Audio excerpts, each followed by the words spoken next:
প্রশান্ত মহাসাগরীয় উপকূলে ধেয়ে আসছে প্রচণ্ড শক্তিশালী ঘূর্ণিঝড় হারিকেন এরিক, যা মেক্সিকোর জন্য নতুন উদ্বেগের কারণ হয়ে দাঁড়িয়েছে।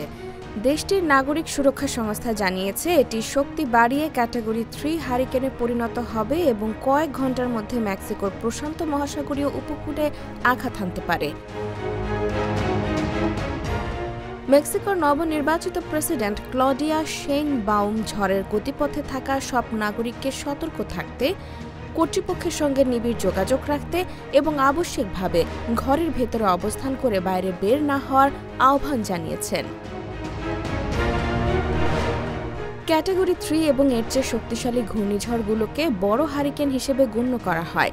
এসব ঝড়ের বাতাসের গতিবেগ ঘণ্টায় কমপক্ষে 180 কিলোমিটার বা তার বেশি থাকে, যা ব্যাপক ধ্বংসযজ্ঞ ঘটাতে সক্ষম।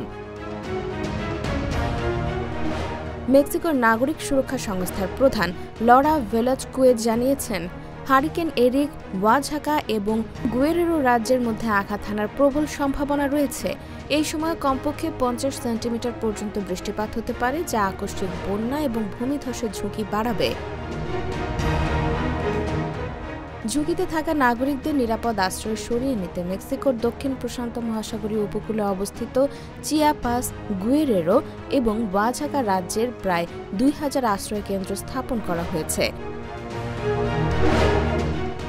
2023 সালের অক্টোবরে মেক্সিকোতে আঘাত এনেছিল ক্যাটাগরি 5 হারিকেন ওটিস, যা গুয়েরেরোর প্রশান্ত মহাসাগরীয় উপকূলে অবস্থিত ওকাপুলকোতে ব্যাপক ধ্বংসযজ্ঞ চালায় এবং এতে কমপক্ষে 50 জনের প্রাণহানি ঘটেছিল। IBTV USA, new York.